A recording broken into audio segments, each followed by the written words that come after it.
public school system, we emerged as normal American teenagers, Yanni said.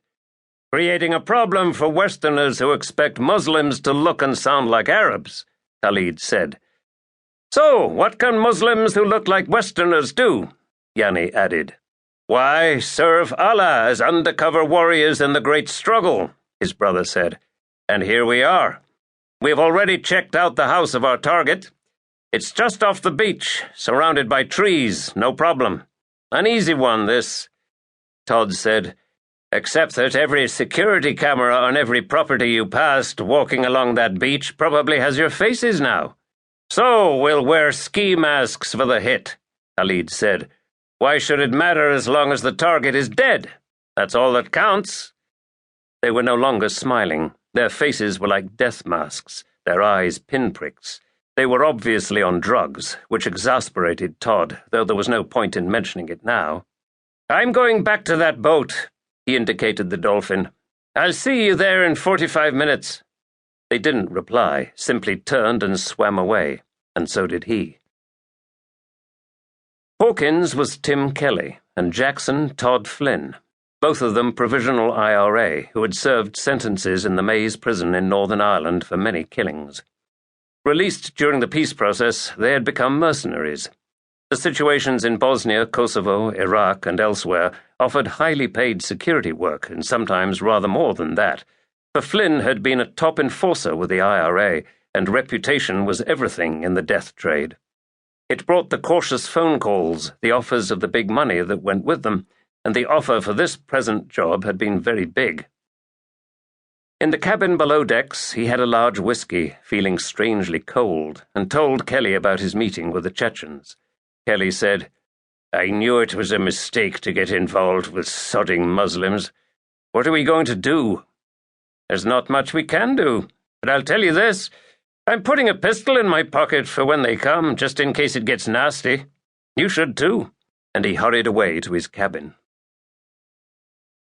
He showered and dressed, and as he did so, remembered the first time he'd heard the master's voice, filled with quiet authority and a touch of English upper class.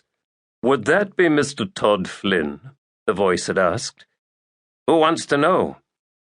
I've just credited your bank account with $100,000.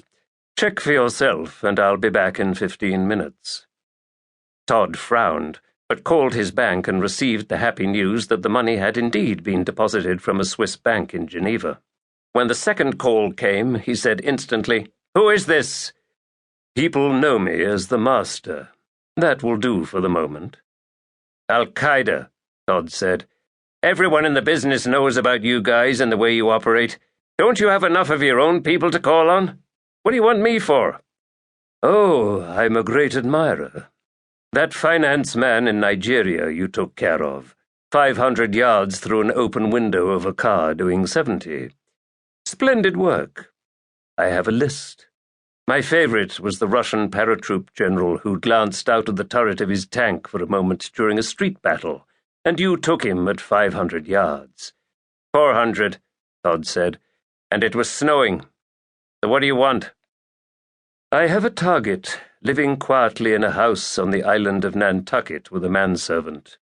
I'm sending in a couple of Chechen boys to knock him off. All I need from you is to keep an eye on things and pick them up when they're done.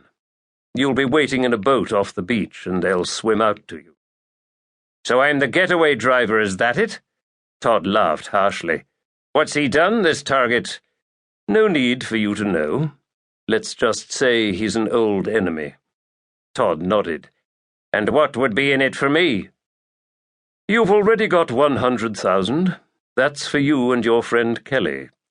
I'll give you another 100 afterward and take care of your expenses. As usual, greed won the day. Add another 50,000, Todd said, which rounds it to $250,000, and I expect the full advance before we go. The man who called himself the Master paused, then said, Agreed. And Todd, some part of him already regretting it, said, Done. When do we meet? That will never happen, my friend. You'll have to be content with my voice on the phone. I'll send you a coded mobile with the tickets. Tim Kelly was shocked.